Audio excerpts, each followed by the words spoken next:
Well, here we are. Okay, friends, we are now already a couple hours. Can you believe this is already a couple hours into RubyConf 2020? I mean, this is wild. I know that for many of you who are on the other side of the planet who are watching this at like 2 a.m., that you're probably getting a little tired. So if you haven't had the chance, take a look at the activity video that I just posted so you get some blood flowing so you can stay engaged. But as another reminder, all of these are being recorded, so you're welcome to watch those after the fact.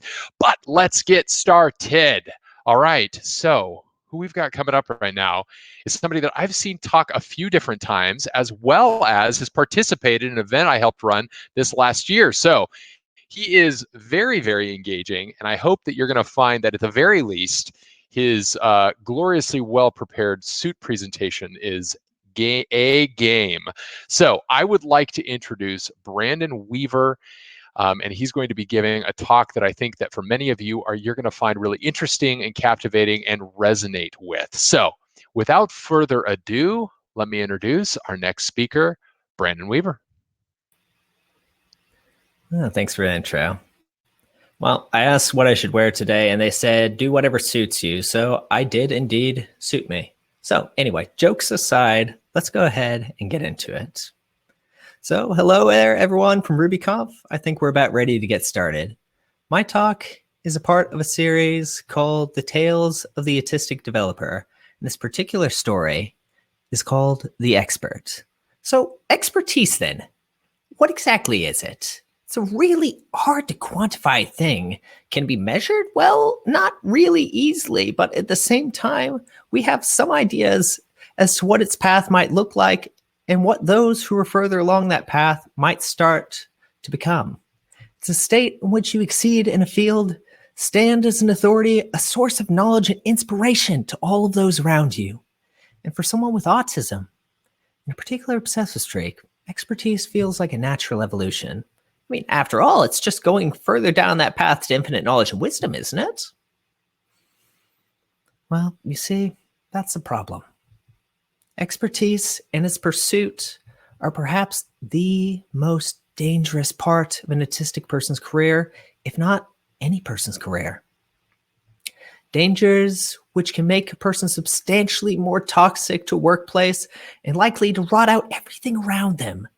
And it'd be no exaggeration to say that one who pursues expertise with ill intent can ruin an entire company. So where does that leave us with this talk? What exactly do I intend to cover today? Well, I'm going to tell you a story. And this is my story. My story is around expertise, how I've failed in its pursuit, how I've pursued it with impure reasons in the past, how in some parts I might have achieved it, and how I've learned to apply those lessons to work. Oopsie. There we go. Perhaps your story might look a little bit different. I mean, after all, everyone has their own story, but I hope these stories will help you along your own path. But to start with, who exactly am I? What makes the person to talk to you about such a subject as this? Well, you see, my dear audience, I'm autistic and ADHD. It's something I'd found out about at the age of 19 and spent the next decade learning to accept it. And quite frankly, I'm still working on that. It's caused me innumerable struggles in my adult life, but it has also granted me many lessons and experiences along the way. Experiences I speak on in hopes that they may help someone out there someday find a way to love themselves for who and what they are. And I'm here to share experiences and stories and how I've learned to adapt those on my own path. And currently, my path has led me to work at Square. At close to a decade of experience, I've worked at several companies, large and small, each with their own lessons, some of which perhaps lessons of what not to do in the future.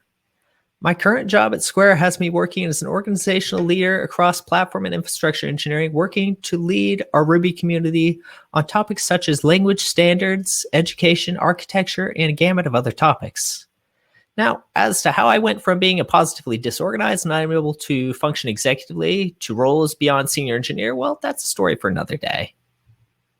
No, this talk, it has to do with expertise. And with that, shall we get started? Now, to be absolutely clear, I don't like to call myself an expert. Not in the slightest, no. Now, I appreciate the irony in that I'm giving a talk on the nature of expertise, but I want you to see from my perspective why I dislike calling myself that. You see, in the Ruby community, there's an abundance of experts, people of true talent far beyond where I see myself. People like Mats himself, Penelope Phippen, Betsy Heibel, Aaron Patterson, Satoru Matsumoto, Eileen Uchitel, Noah Gibbs, and so many more. I mean, I could spend this entire talk going down a list of such people, but you get the point. The point is there are a lot of people who know a heck of a lot more about Ruby than I do. And you know what? That's exciting. It means that no matter how much I learn, there's always going to be someone who knows more.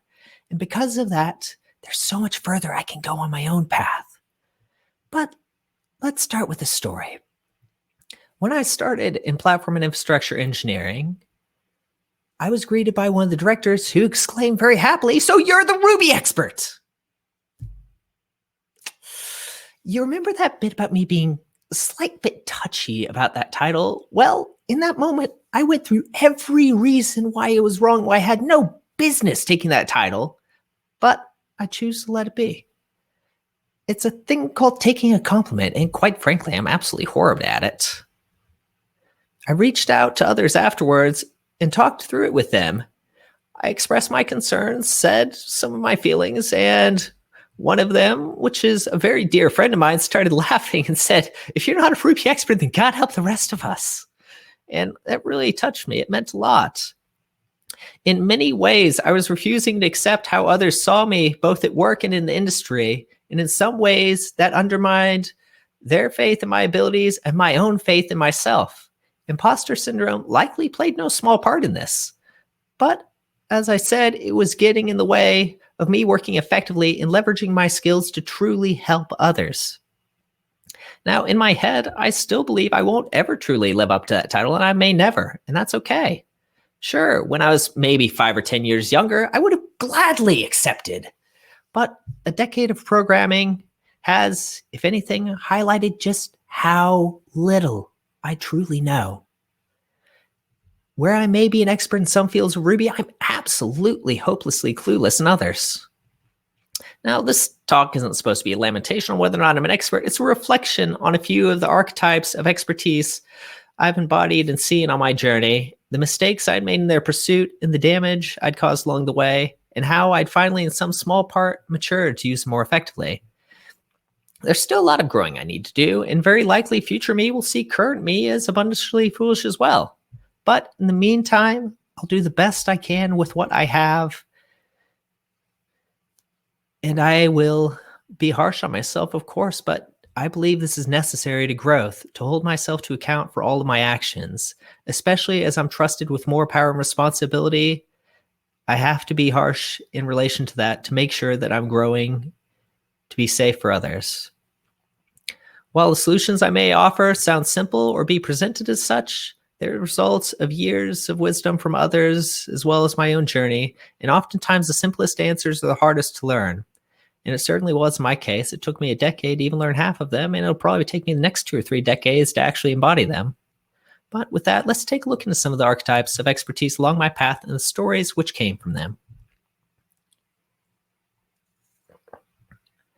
We'll start with the hero. Now, our first archetype is a hero. A hero is someone who saves the day, who fights against impossible odds, and manages to come out the victor no matter what happens. Even in the most dire of situations, if you look to the sky, the hero will be there with a smile on their face, and somehow you just know everything is going to be all right. For me, early in my journey and expertise, I fancied myself one of these heroes who could solve any problem. And quite frankly, it got me into a lot of trouble. By positioning myself as a hero, I had isolated more junior engineers from taking tasks that would have helped them grow, simply because I was interested in them. Their growth was hampered because of my pride and greed and my inability to work through others. Instead, I would give them the work I detested or found less valuable or showy. And as a result, I could have potentially cost them promotions much earlier in their careers. I had to be seen, to be known, to be the most invisible bright star in the night sky. And I had to do it alone. And I had to prove myself at every turn. That pride was what led to my downfall on several teams, as there would always be a problem beyond me that I was too proud to ask for help on. After all, I was a hero. I could take on the world, right? It also meant that when I left, all the knowledge that I'd accumulated from all the years of solo work went with me. And behind me, I'd leave a wake of destruction that would soon follow as others had to clean up that unknowable, unmaintainable mess. So how did I recover from that? What was the secret that saved me from that toxic mind frame? It's this. Programming is not a solo journey. It never was. It never will be. There is a wall. No matter how talented or special you are, you will find yourself staring down. It's a wall which can never be overcome by yourself. An insurmountable mountain for those walking the solo path, and one that will never be conquered for all the self-help books, thought leaders, blog posts, or anything else in the world. So how does one overcome such an obstacle then? Well, the secret to programming is quite simple in the end. Others. Stepping back, I learned to see the value in others, in their experiences, in the unique insights which made them who they are. I learned to value those I worked with more and wanted to invest in them, to see them grow and reach their potential. And I'd also recognize that oftentimes recognizing that potential was as simple as a push in the right direction. The people around you know so much more than you would ever think unless you take time to talk to them and understand their strengths. We grow together, not alone. Perhaps ironically, the more skilled the solo programmer, the later they find this wall, and the more damaging of a collision it will be. Those who learn to work together early will inevitably outpace even the fastest solo developer in time. So, does this mean that heroics are necessarily bad? Well, not really. Some of the greatest heroes in the Ruby community are those who inspire us to go beyond what we currently know, that show us what's possible, that give us insights into what we thought we'd already learned. A true hero is an inspiration, a beacon that lights the morale of those around them. They're the firm leader in uncertain times, a captain in uncharted waters, and a guide through the labyrinth that is engineering. Just knowing they're there supporting you, you feel like you could do so much more, and in doing so, break your own limits and grow as an engineer. A true hero in programming is a leader that brings those around them to a new level, and through that also levels up themselves. Such a programmer is an excellent tech lead and a valuable member of any team. And that brings us to our next archetype, the discerner. Now, our second archetype is the discerner. A discerning expert is able to grasp problems at a glance. They find critical flaws in otherwise benign code and deliver insights to dramatically improve everything around them. They can see what others may miss, and in doing so are a guardian against a myriad of pitfalls down the road. They can also heavily abuse this to destroy the morale of their teams. Now, in my own career, I'd started to develop an ability to see all types of issues with code, to be able to know at a glance all types of improvements or other optimizations. Unfortunately for my coworkers, this took the form of something I now consider to be extremely damaging: code style. Hours, days, weeks were spent on code reviews, nitpicking the smallest, most finite of details that quite frankly did not matter. If code did not follow an exacting standard of what I believed to be correct, I would raise all hell about it. I'd focused the entirety of my attention on the microscopic, on the irrelevant. And this blocked so many code reviews and instilled a sense of fear and distrust in having me as a reviewer. I wasn't delivering insight. I was bullying others with my opinions and missed the much wider picture of very real issues which compromised the integrity of the code I was reviewing. I could find 50 stylistic or code formatting issues, naming conventions, other such things, but in doing so, I'd miss N+1 queries, SQL, XSS injections, O()) squared loops are far worse, critical architectural and security problems.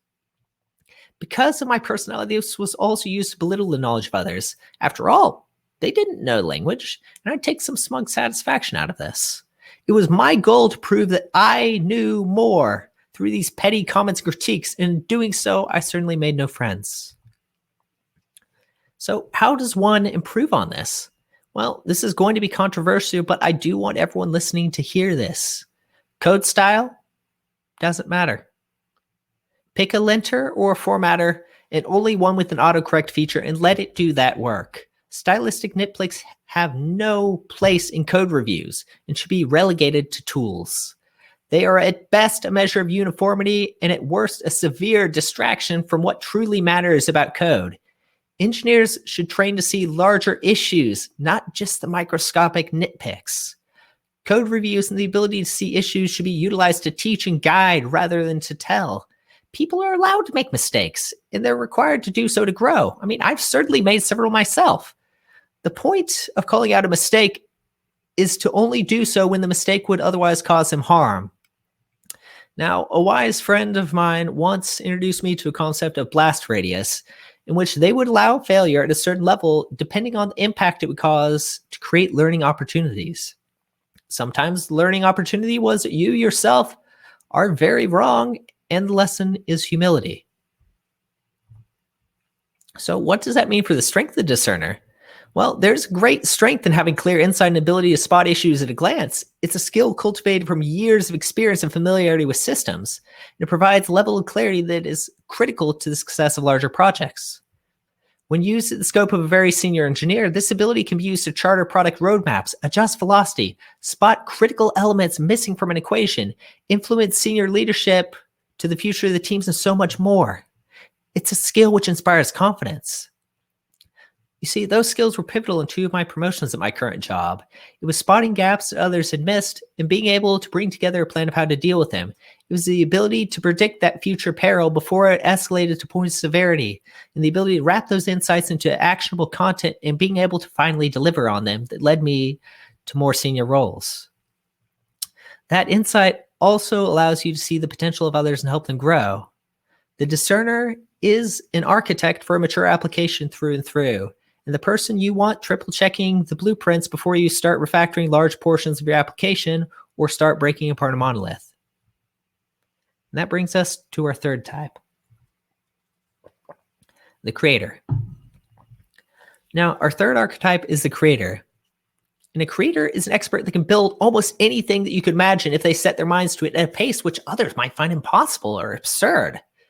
They can take a problem and give you an almost immediate solution and a way to get there, build a team, and grow something from the ground up. The problem is there's more to building a site than a weekend hack and an abundance of arrogance.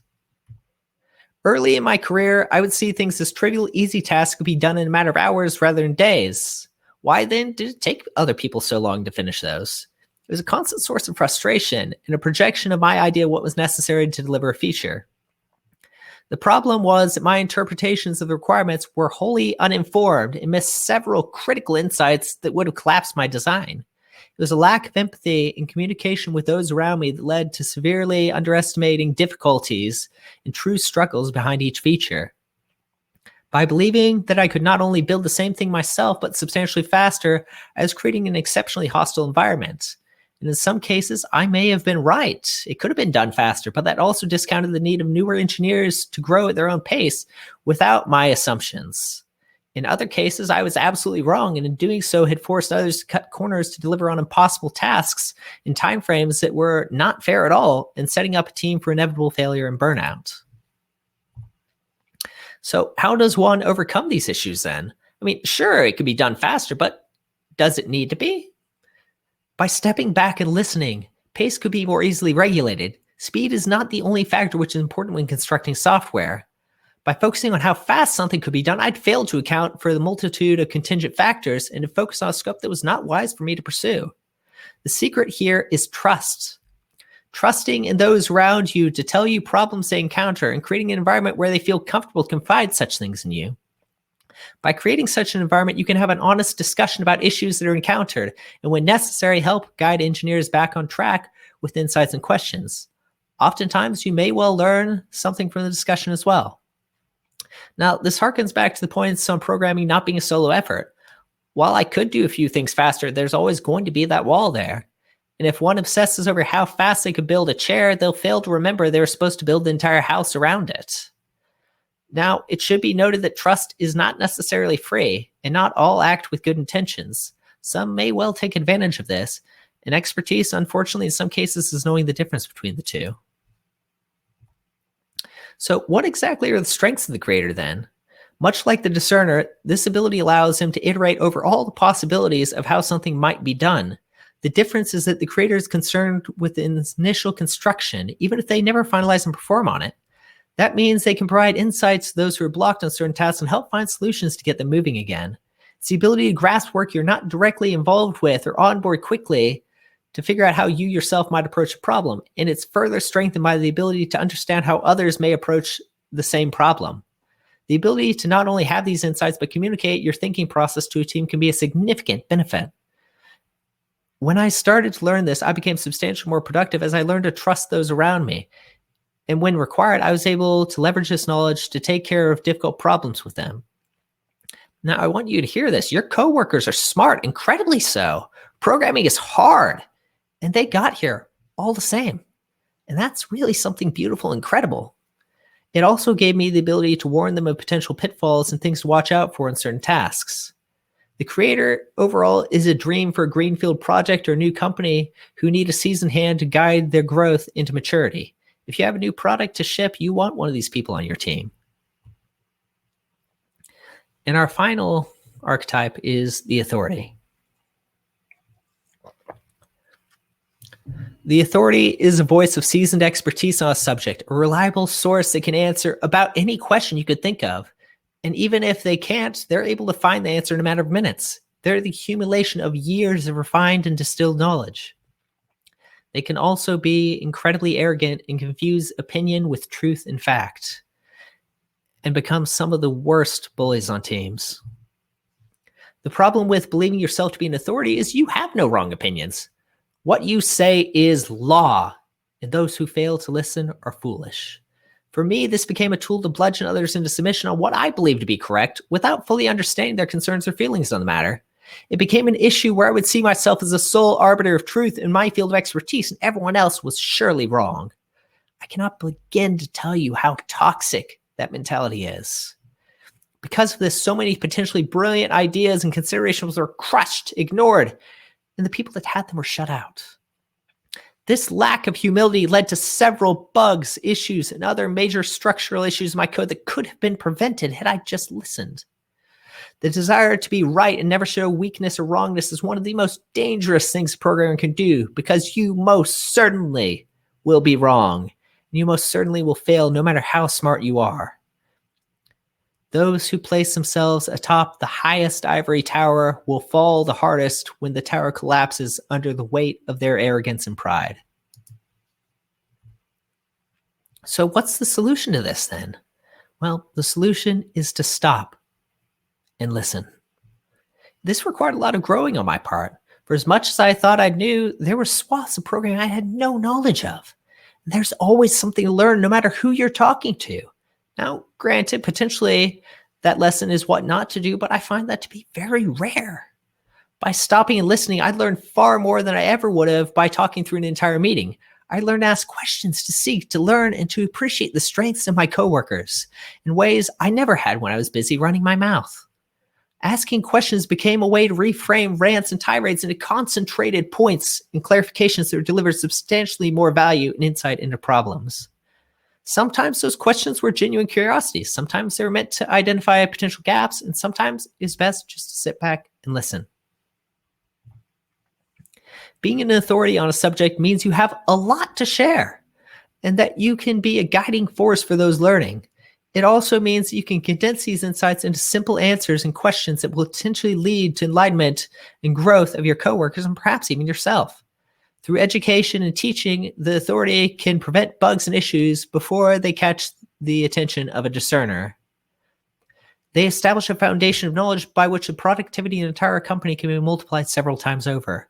They can speak to the most difficult issues your company may face and find answers where before there were none. Much like the hero, they can overcome issues that were otherwise thought to be impossible. The authority is a teacher and a mentor, and one capable of growing and leveling up all those around them. Companies with several new engineers onboarding will find great value in such a person and their ability to explain the complex in simple terms. Now, that brings us towards the end here, and there are a few thoughts that I'd like to leave you with today as we wrap up.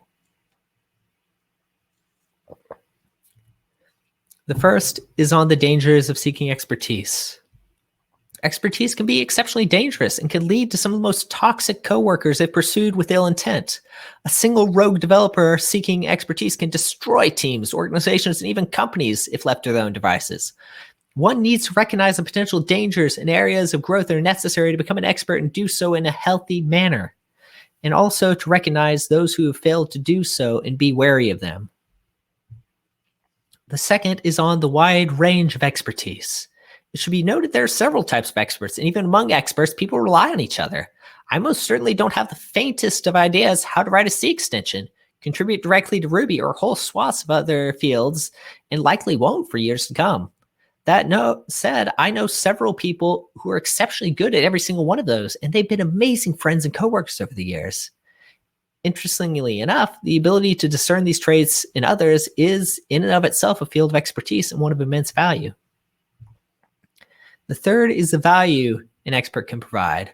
While there are indeed dangers, experts are some of the most valuable people in our companies and in our communities. They're a constant source of inspiration, learning, and innovation. They drive the edge of what the industry considers new territory and shows us glimpses of what might be possible. They can condense years of knowledge into clear answers. And when used wisely, that expert is a force multiplier several times over, but it must be used responsibly. Otherwise, that multiplier may well be negative. And the last is that programming is never a solo effort. It never will be. We work with others, no matter the level, no matter the knowledge, to build things beyond ourselves. And that's one of the most fascinating things about it. I am myself the culmination of thousands, if not tens of thousands of people that have invested in me, from school to my current job, through daily life and conversations to make me who I am today. I'm not a self-made man, and quite frankly, there is no such thing. No, I'm a community-made man, and for that, I will be eternally grateful to everyone around me. But that gratefulness is not merely accepting the investment of others, but reinvesting your knowledge, your time, your finances, and everything into building that new generation. And that's what it means to live in a community, to be a true expert. And Ruby is one of the best communities out there. Now, this has been a difficult talk for me to write, like many I've written in the past, as I've had to confront the man I was in the past to become the man I wish to be in the future. And honestly, it's worth it. I'm not now, nor will I ever be done growing. In the past, that was a terrifying thought that filled me with dread, but now I see it as a beautiful thing. A new path that will ever be in front of me, an infinite amount of knowledge to learn, new friends to laugh with, cry with, celebrate with, and live with. To the future, beyond the dark days we find ourselves in, I see hope, I see growth, and I see each and every single one of you working to find your own path to expertise and knowledge. And I sincerely hope you find what you're looking for on your own path. So, back to the initial question, am I an expert? Well, honestly, that's up for you to decide. In the meantime, I'm merely a fool with a lifetime of work ahead of me and so much more to learn. Now, go out and be amazing, because you know what? I believe in you. Now, I don't quite have time for questions in this live session, but would love to continue this discussion on the RubyConf Slack at RC Talk, Tales of the Autistic Developer, the Expert. And if you'd like to connect outside the conference or see what else I'm up to, feel free to reach out on any of these social networks. One day soon, I imagine all the lemurs will be back for more illustrated talks. And my, will we have some exciting things to cover then. But with that, I believe it's about time. Thank you so much for having me, and have an amazing conference.